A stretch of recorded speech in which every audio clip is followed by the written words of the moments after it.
Eternal Father, I offer you the body and the blood, soul and divinity of your dearly beloved Son. Ia whatala whātu nei tūna o tai au. Malei fō mai o le tātou puleanga, mai se lau whionga te tai o le kānesia. Taro rai te malanga ia tāwhi muiri. Lo lato le ea, ma lo lato tai tāwhi to so mai lau whionga. Ia a te nane le pa i o le awos tauranga, le au no fuoto, pa pe fōi tulanga tofi o le Kalesi Katoliko Samoa, pe tai o ma futanga mo le whionga i le apostol nei a misa. Ia ma ke de o fu nisi me ma ke o sa o ama o le ngā ruenga Iesu a ngā rofa mana. Le ngā ruenga o te mai mesi. Ia pe tai o nau wa nata le Paul Kalame le nata usanga sa whaifoisina malolonga ia ma sa asiasi whanau mainga. Le lau to te riu mai whaftai de tua leo maure maro se lau whiongamis kai de riu maranga whaasoa ro soi fua ia mo huso kai ka maro se lau kako e whiruai ia te nane le pa i o leo whisinei ia ma leo whangaruanga man ka karo whakus o amai oe Arosa i fua maruia lau a whionga le apostola sa ia alofa pere tua e ola malmalosi le aso lea te o vane teimi o manuia lau haftai ai alo ia le li o ngei mea uma mai le ola le tua o le a se winga o ngara langia le seo a whai o fua i mai le kuolongo ngei le mele mga le kua ka whao ngai o ka kohoro no le whai ngoa ngā pe tai le puleanga ma le whaafunganga le tātou kānesia ia o le manga luenga o le whaamalama maina o le whiau o le timaini mesi o le whiau le nei e le reigo koe whaamakana o ngā ienga i mei o whaalongo ienga i rangonga o peiwa le o akoa le sirsila a nisi o le tua o le kātou kānesia i le winga mongi o le whiau o le timaini mesi whiau o le timaini mesi o le whiau na whaali ai le di whaola. Na whaali ai Iesu le tamaitai le nei e ngoa ia Faustina a o lona i ngoa na soifua mai ai i le ainga i tō sifuru le whanau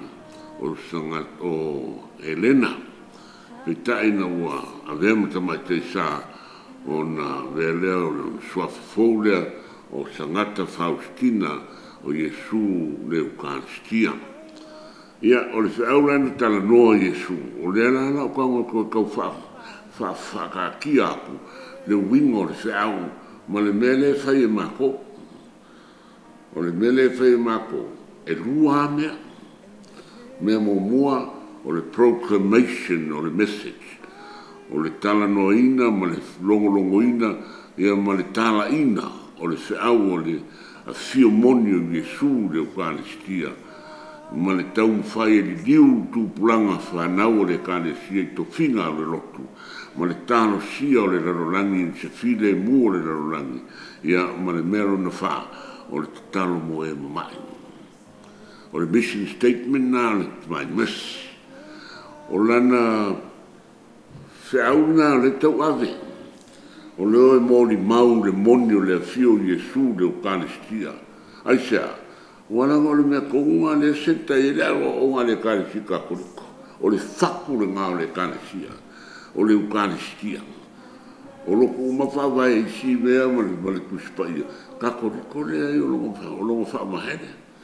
O Iesu wanga whaawai le Eukaristia ma makalori sakale le Kalesia. Le lama lau ko fio mai Iesu, ko sua le kenga le o Faustina, whai ai, ka ngoe pusi le whiaurea, o ke makua i ake o e ame le Kalesia mo le kāpenga inga o le rarolangi mo lo koe whiu mai. O se a foi ngai la ia upu kongoltari Faustina. This message is urgent. O se au whaana tinaki. I say, my Yesu, before I come as a just judge, I now come as the King of Mercy. Au te le tau o le whamasino a mi o tonu le whaakali uma i le larolangi, i koe fio paru mai o le di. A my Yesu, o koe sau nei, o mo sau o vea o ma kupu o le anga rofa.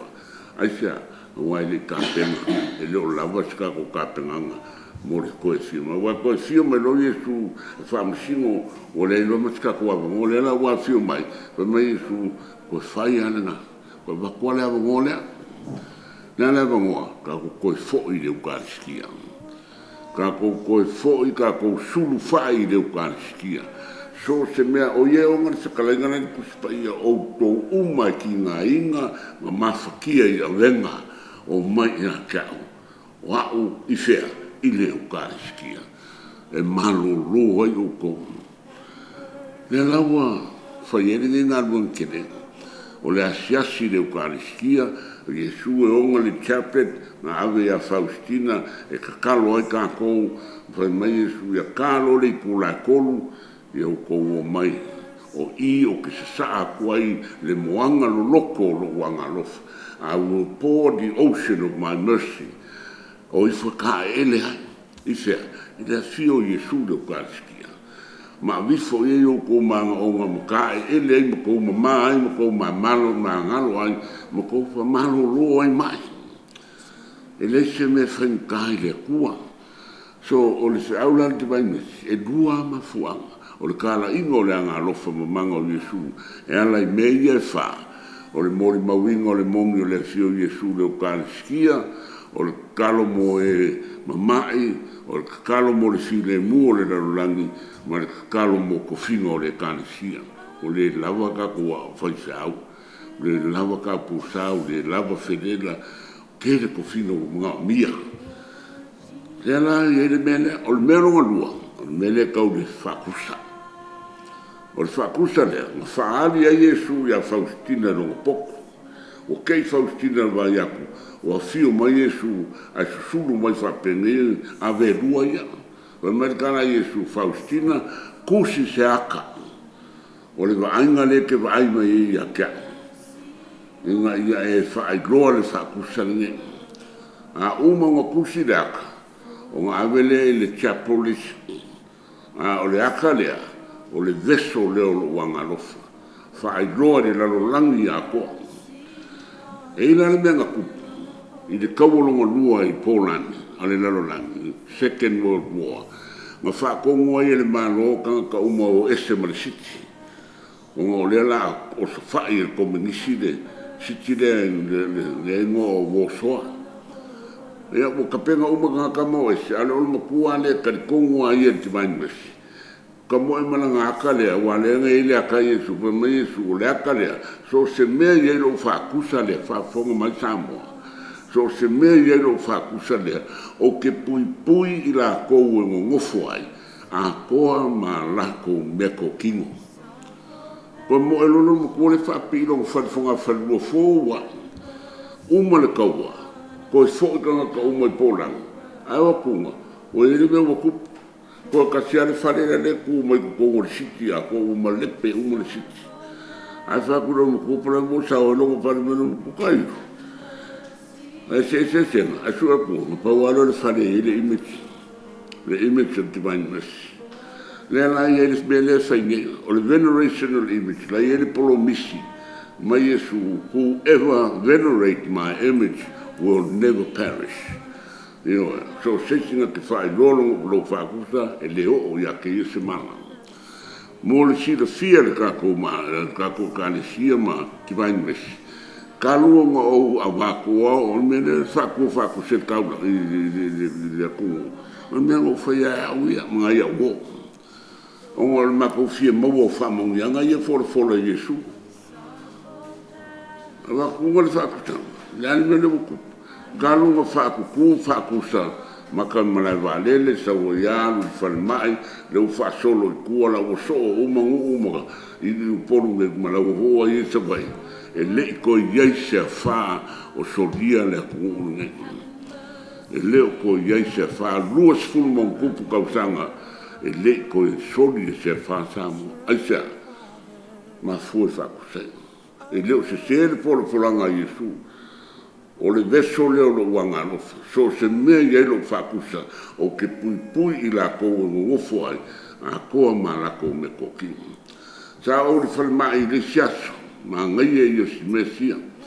na o ke ngofo ai la kule kenga ngofo o kalanga saulong ko hanga ngofo le so ku mai lo suma la po skolu malo a wa ku malo po so ku malo le do ngi kanga fa mai ele me mati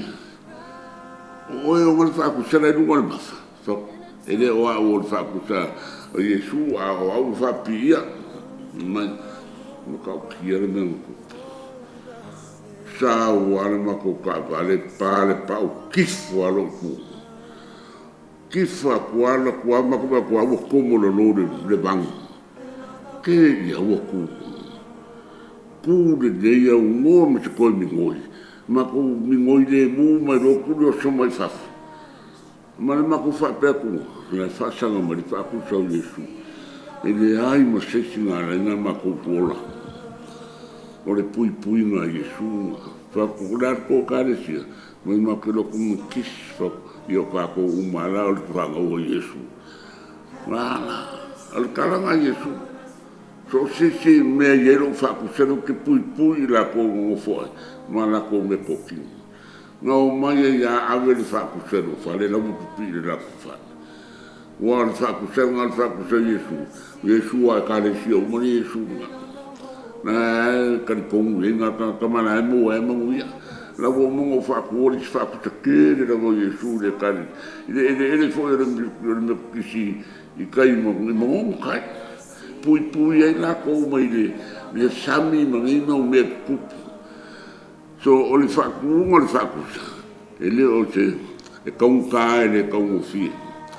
o ka le va pam ku pe ko ngi le fa ku ko i tsela wa ai ala mo fai o nga o ka fia fa go ka nga ka le di o kiri o le fa pu so waka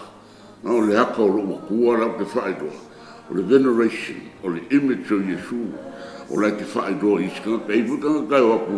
o fai me o le ska ui ai ka ia maka le ba ai a Yesu sui le ma fo fa langa e le ka o se a unga mai ko lo ai va e fa ku sanga pesi pesa o fam kala fa ku sele am for ngor fa to malo lo lo ko se de ka o fa ku sele da mo mo jo alo ya salo e fo to fa lo ko e de tato filo e na ne tai ha mai se o le ko a material po kala me nei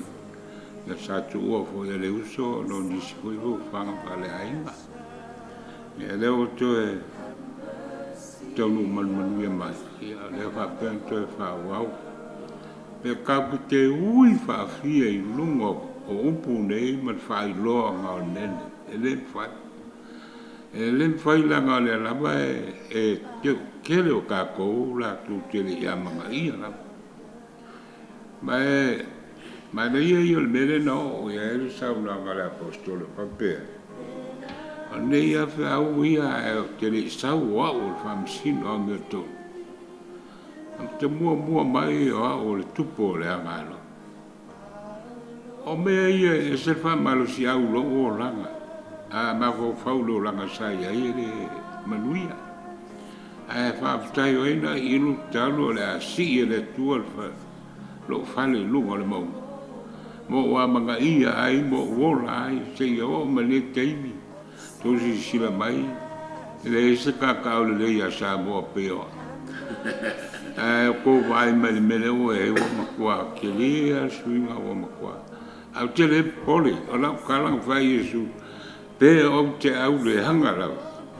Au le me siri waftai, wo wola.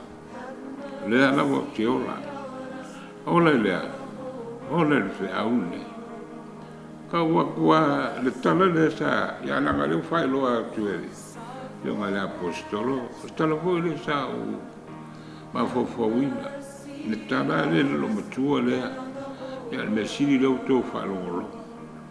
o i tau mai ai, le moni o upu ia tau mwhai, le apostolo mau nei, ia ma sui di wani mi se wha i loa le mea, langa o kene o kako, ia le amata mai ai lunga le kariko, o kako wa i fua mai nei wai tau, ma ki le kalango aku, ko fefu, e mele o tu, ai, lo si sila fonga o le, langa opu o uma ni sau no lo Yesu seu ele su Yesus mai le fa pe la le tau le o tau o la foi le mau a so mo tau no a fa lo ko le la foi le interview mai le tamale que ia le vai tau ale amale que o se fa ia e lo ko ko ma ko fa le se fa le ko ye la va fenga o fe la ko sa ule fa wa fio Yesu ya sa mo ako mai la mori mau le kalunga fio Yesu ya sa mo fa tu sale o ma ko ka le lo po a fe nga ka yo fa le foi ma ko ko ma sa foi to fa mal vai kai meu fa fio le eucaristia a vidi ko se fa ma ko pe me vini aku ya le fionga le aki po ya pa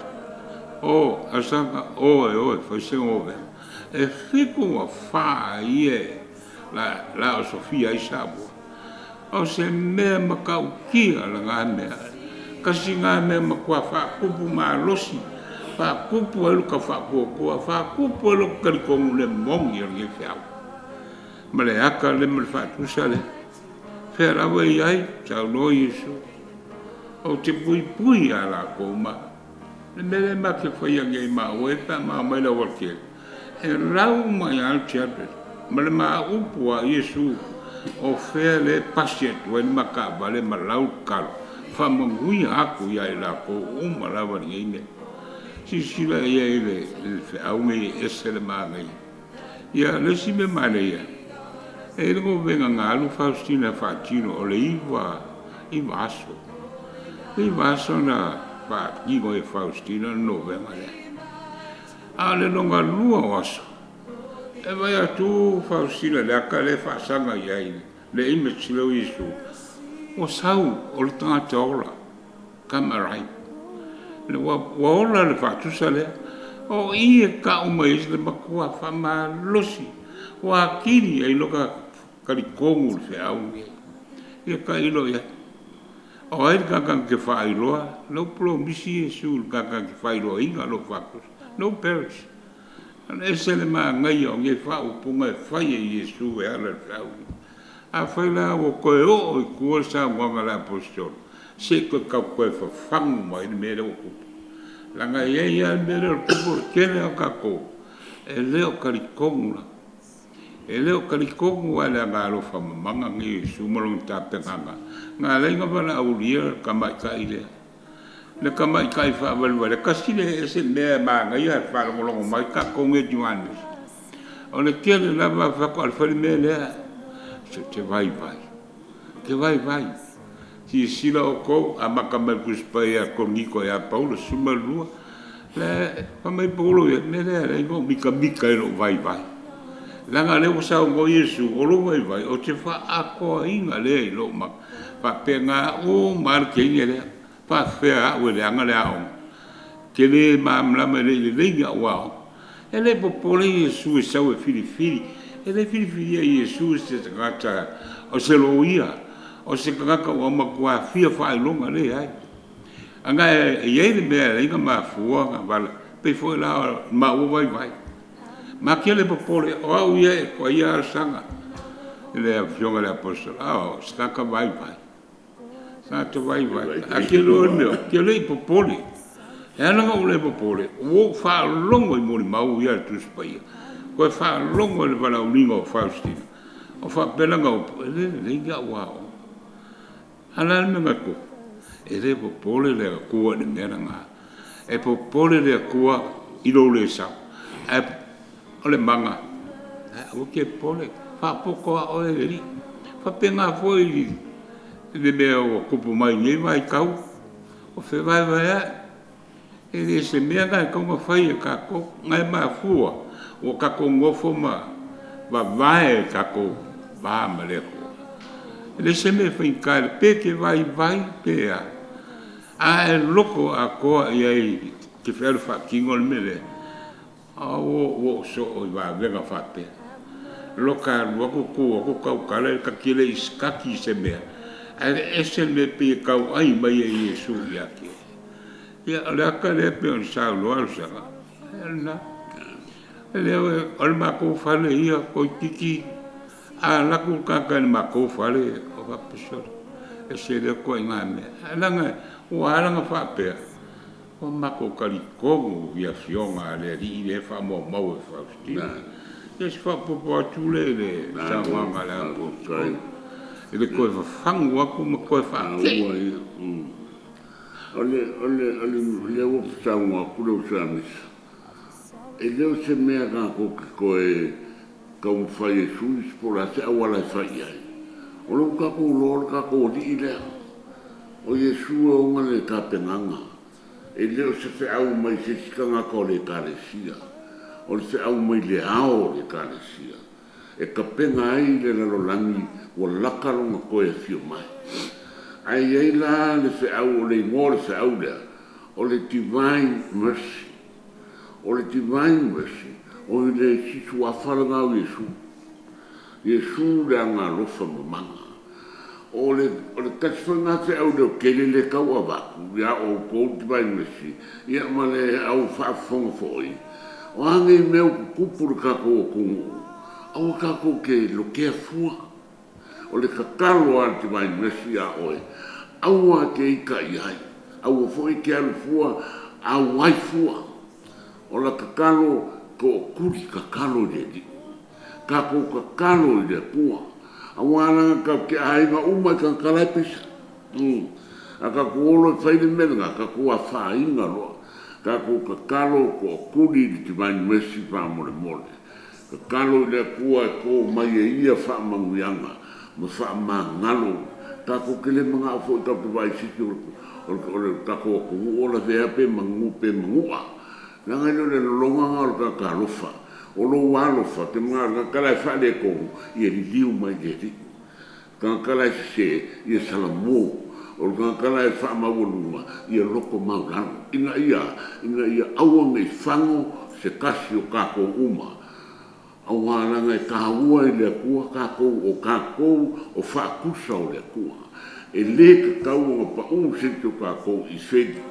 ai se e makangale si la le kua i longa fa kusala ka kia mai merti apolo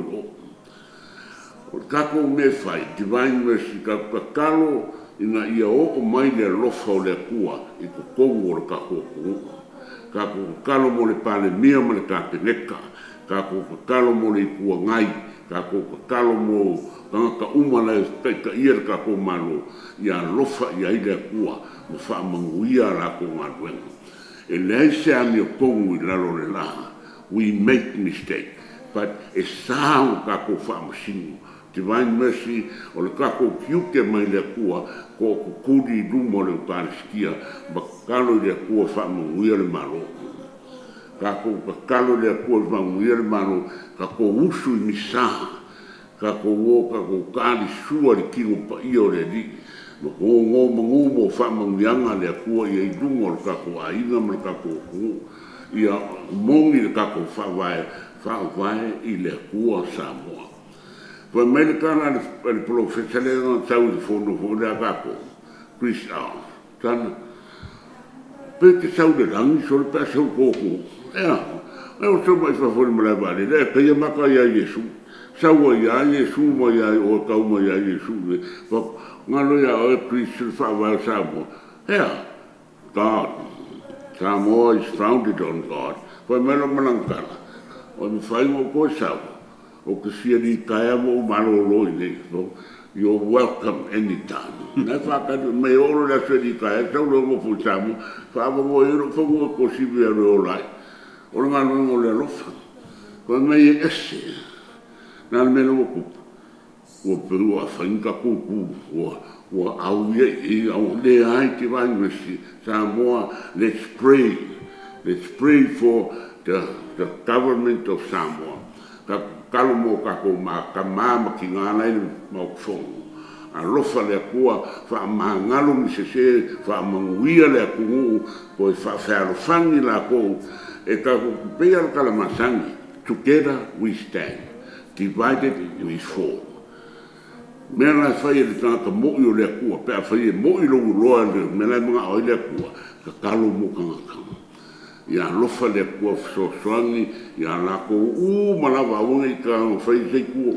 ungi ka kalo mo se ku skasi kalo mo ka mo ka mau le ku la ni fo ya fa ka mau ai na ina la ko ele ngang pa i o le ku o la fe aula ni ma o mo se aula divine mercy aula ka kilo i si me ka kilo ka ko wala dia. Prepare the world for the end time. O laka le koe whio mai o Yesu, ka ko kuri, ka kano le o kāniskia, whai ka ko ngō venga, o anga e lau e lo sariu, e le pipero lo kala ke le moi le po a koa nga po. Ngō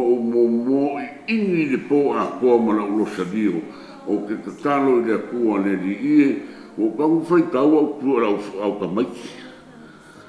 O kano fai tau la whangau o sau nei au skaria mo foai o sau la whangau nei se furu ma le lima ka mai kōru se furu fiku grandchildren e lema fai a umo wanu kausi mangi ka mai ma pui pui o wha pero Yesu o la au kalo ya madia ya kausi madia la whangau e se lau lima se furu se o lofa madia o fai ang po e o ngai de fale ba bea. Se lau lima se fulu o ke laua i po uma. Inga ia o le kausinga ki ngā pa ia i rungo o lau whangau. O malesi mau ka kalo o whaia mo le maro Samoa. O le maro Samoa, o le maro kako. Kingo koko ili a ango kako uma. E ngafa kako o kako le aina tasi. Kako woi le kua whamanuia Samoa. Alofa mai le kua sosan mai ka ko nga luenga fati vai mes. Ua le lava ka ko lue. Ma fuanga fu nga ngi me kupu. Ua ai la ko la ko me o ko fo o ko masi. E mo ka pier por ki la fai sa mo fafa. Ua le pisa ka ko ai pisa fafa. O fai de ia se minga. Fa mo le mole. Ka kalo. A ko walo lo fai a sa mo. Ka kalo de ku. Ia mo i le fa vai o sa mo. Fa vai de kua Samoa. A lofa le kua kafi e sini mala. Wala ngal se aulia. Kau mai eve mai Yesu. We are running out of time. Come now while there is time. Uma lo le ava ngole. Kaku le whaino le se mea. So kaku kam whai ola ka kano. Kaku kam whai e whale leile wha maus ka ngaka. Ke lo le kala fia le akua. E sini le fio le langi i le kanga sala e kokas a salamo mong a fai ke walu nga kanga i le salamo ka kalo ia salamo a sea ke le mga ulo usonga ka puan i set langa le lau ka u kual menga kupu do wakari ngau ka ua mo fore la kua ka ua e ka kau ngau mori mau menga fai e le kua moa inga ua fale kongu ale mai ulo wakari Tolo bak ke spa, na mo ni mau pa ke spa. Fa u ma fai uma sakala meka. Ma mai loko pa ke no moka. A ko se varia le ka skia. Le ka u o fa ko ko ma le ka kongu e le se me fai kai de di. A ma ke me wole lo so ka se me o uma me fo mai o le sconfiti. Le ko mi fo lo ngola. A wa ya. O ke fa ko ko a we le ka skia. Não há uma copa que eu estou ali no quarto, eu vou ver isso. E ele cala o dedo uma sangue cala com ele ia sola. O que cai mo vai malo, dio. Kan como mais. Não o curia cula o que fongue da lo vai. O curir vai fa langa mane o kan skia. O ala mo lo ri lo ka ni se o e se po ma ko se ko lo fa no la ye no ka ni sia. Vesu. Singava vodkas. Give me one more chance. Sei como falhei. e le fa peo le ale o le oki lo wakari e oki uma ka uma pat e ele melo ke do a oki ne lo wakari pe ke va au e ka e alu sa o a iseti ne se nga lo ke se ai se e le ka pe ngalo wakari e tango i le pia e le uskai ma le sime o ke le ro ka nyu ke lo kala ai ngalo lo fa ngau kia ne la ka kalo ai su fa mole mole a mai se ba mo se ka penga ile nganga a umalu ka penga ile nganga o ro wo le de fa ku a ka kangi no mo ke fo a ka kangi no ke fo va pe wo ka fiore ai wo mo se o kali con lo kat e alo wa ku fa mai va mercala lo wa si pa feo po ko ke lu mo yesu i le ukaristia fa mercala lo wa si la mi fa fo mai ma di mo yesu e le se yesu o nga ko mai ale kulor ke fo ke lo ka di mo so ni do se e ko ke fo ke so me dad you saved my life ko a fio mai yesu pa i do maka pupula o vai pulo ngari ma pa i do faka ka le do faka pa o le le machine le o kana ka fakuri mo mai fo mai ko fa no mai chik ala ku e fo mai ko no mo ma me e le ai se me fa ni kai de o wo so ro ka va na ko ku dia fa kai ai su wa ro fa ma pera se me siku kausanga ko fa popo le ku le olo krek siku kausanga ka penga na me na ye no wa no ko lava ka penga e le se me fa in kaide Samoa divine mercy ka ko kalo mo ka uma a wo ko fa i ku a won ka kalo o ka kalo yesu o ke la wo le chape mo ka uma ma via la so ka wana le ko fa so au ka kalo ana si fi le ko le ke le ro ko skamane ka ko fa ma ngalo me se o kupu ka ko fa stai le ko ka ko kalo fo mo ka ko ka na ko uma au ka ko fai vai au ti fi vai se me le anga la fai des au que so au que kalo ye maua ye mala ya ai ma ele finga ngalo ai de ko divine mercy o le lofa have mercy on us e lofa mai de ko mo fa lo ke de ka ko o ke mi nga vinga ia apela amo ya yesu fa sao le mo o lo ale di mo se puro ha o me tala le pu anu va ia in ka fa ko se di mo suro la ola a ke wala ko ngala ma te fu anga fa ola le o mai ro ke de lo fa le ko le lo fa le ko he loves to help us but we need to knock the door e kau ka ku a wale ku ele ka na fa ko o le sa idi mo ai o le ka wa ma ko na ka ku fai menga ai au ka ku ke fu ka lo me le to ka lo ma au ka ku ke kusi se lima o ka uma le ku ka they are our leaders we respect them but we pray for them ka lo fu mo ka fa mai all of mai da ka o ele ka penga ola ko nganga o menga ti ban mes ka ko anga ni sa ka ko anga ni ta skia ia te ko kula ngomi fa tai ko kupu fa ngai me kupu ya o emer fa o lo fa tutua ma lo fa ko wa ngai le fa ko fo wa me lo fa kai o le o ko mo ala sa wa ngai vai su ale o que foi ele o pule fa pe a fili ma fu al pula ele a kuelo sa logo winga ale ai se capo inga foi fua le bele kupu kai le palmengi pa fkaya le ka o le vai sua le ale al ka ko kilo o que le kala le faimo ku ua langa le me o ka ko ka ai makar pe nga ka po ia va ku ma se yo le si ma ke ai ma pe nga e sa morta ai le se fa pe a lofa a ve se ia o e le kala pe ngai mo la ko ngai me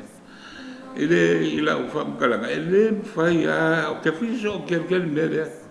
le nga ve o la stani le lang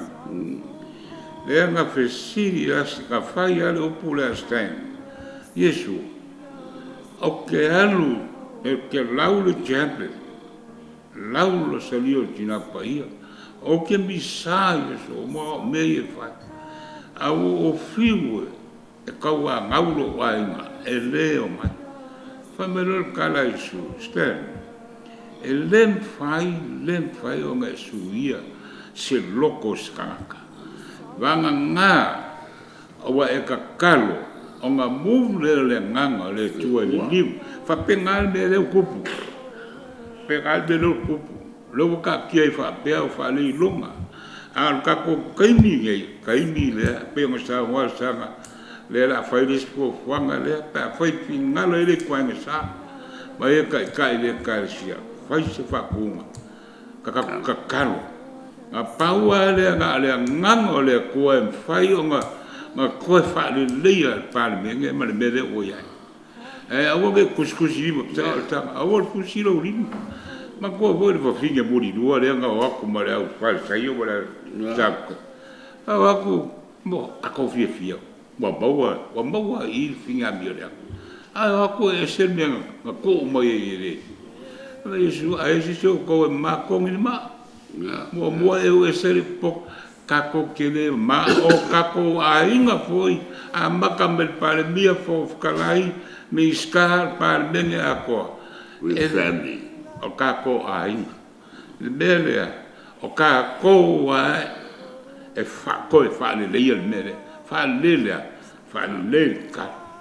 le se me fa ka le ko ke lo fa lo we fa pe me Yesu fa kari se yo ma fo po ke fa ia le mele ngaki le ai le me finga ka fai mo fie i le ko pe ka ko ma fa mo ka ko fai le me ka un fai pe la ngo fa ko le upu ma ga i le upu a fa le fili mo fu le pula e a ku se le se a ku ke mo a se ma fu mo le me e fiu le ko ka pu le ma ka kai alanga o kele i fa salave ai ka ko ka puaila ko file mua maua le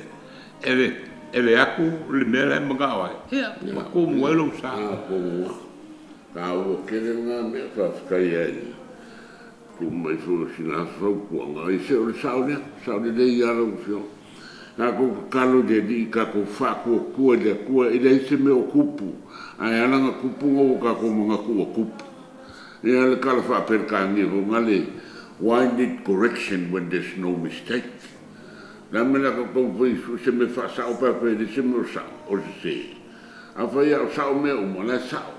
a ka kalo le kua inga ia fa a ko e no manga le file mo sa mo ia mongi le fa vai o sa mo i le kua ia i ro aku le kua i ko sa mo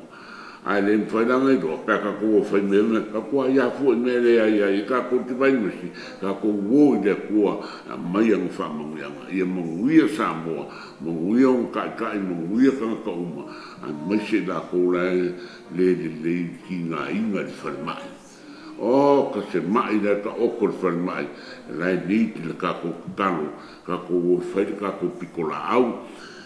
ka ko whamoi le kua i fsosang mai, ka penga la faisi ka ko mo venga pe ku sai mo singano le po mo le wo skaulanga a wo ka u faisi ka ko perpetual Eucharistic adoration ngai ka ko sulu de di e a mai se ka se manguia mo Samoa ma se fide mu la de dei pa wana me ka ko fa mo lo soi fu le ku ya lo fa mai de ku mo fa mo mier ka ko ku fa mo mier ka ko ka le sia ka manguia fua o ia ai no pe kasi ka manguia fua ka ko fa ngau la au mau e ku mau o la kilo ia o le fa ngo fie fo le na ko ngo fo mau mai o kele fo swinga o ha ku o mga o mia ka ko kalo kere ka ko kaimi o whaahalu solo isi mea ke rola ulu ia o el kama ma le kinga ai lofa i lau whangau ko kuri ka kano. E le ma whai e lo manga ngā o le ma maole la iei kamaki ngā o le akua la iei o le kaimi le ke kalo ai. E kangoanga e pui pui ma whaamalo lo ma fua i e manguia. A pe fo i mea umai e ka ko ke kirikiro iei ngā o le akua i mwhainga ngā whaare rei mea uma. Aisha, ngā o le akua o le pule hawao mea uma. O le gasole nei, o le aso ngā di foi le angeru whaari a madia. O le kala le dei piko i mahangaia lea wa fia miliongu kausanga. O ka u perfecta o le awhanga, au le mesia. A o nei, ngā sau ai le angeru. O mai ro madia. O le reira anu foi ko ingo le au ska ia. Nei na ne o ile kala le dei. A vea ia le asole nei o madia. Le fo ia ko le angeru de langi. Ma le kala fie o a mai mo kadia madia o se aso ka ko ke wha maa ngalo a iai. O le vai aso fo i o le wha mfulu, o le amaliu Iesu, ia vere maliu o Iesu, ma awala ka ko ke salamo ai ma wha maa ngalo, o ai lava o e lesi e fia iai, lau mea lofa ngai le maliu o Iesu, wha maa ngalo. Ka kalo ia kua wha maa ngalo lo fidi, a ia vere lo fidi, ma uso, ma kua whasine, ma ka maa ki ngā mo oi. Se au ngai te vai mesi, wha maa ngalo lo usu ka ngaka, kai lau mea lo whanga ia Iesu, a lau mea lo whawhawhia sia loko ngai a madia, ua kamane la whanga o mai kirilea, e alu kaluse, ma ngalo ita kong saka. Le le ai era ki ngā madia, ai a kako whaia se me le lei, i le nei aso, vi a madia i rongo kadia le si ngaro longa kua, manguia e kako Samoa, i wha manguia le kua i ake oi. I kasi e le kua ngi vai vaina, wa i le kua le kua mangaku, i manguia e kako kua, ma koi fo i le vi inga, i le kakau le vi inga, o le kako wha vaina. Kako kalo le li, hai kako kalo, i le nganga pa ia fia mai le poko o le nganga pa ia wha poko i Samoa o manguia i mea ka ko whaia a nganga pa ia e fia mai e wha tumuloto au matutu ia i le afio lo lofa a uina mai lo nganga wha o la ina i mātou wha fo uina mea uma o le larolangi le tuai e o ina loto o auna li marama le nganga pa ia e ero mai a te mātou se i o mātou mau le poto mai le nā lavanga ma le fifia lo le fisoso ani mai ono Iesu Keriso lo mātou wadi Faustina pa iae tāu sia i mātou supa i atu i ake oe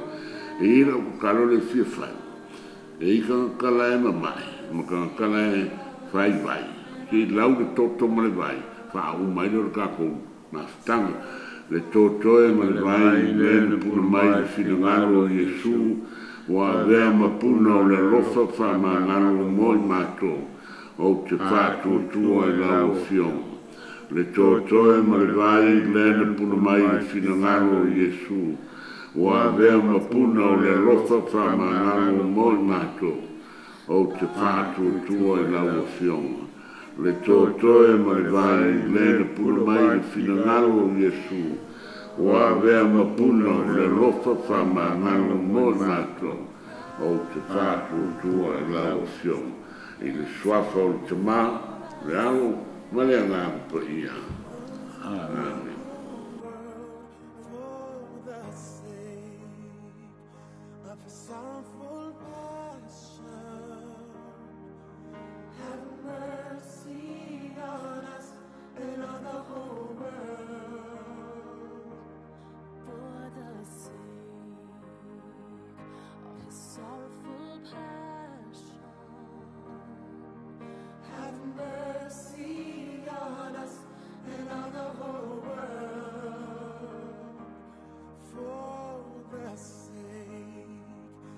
Sorrowful passion, have mercy on us and on the whole world, for the sake of his sorrowful passion.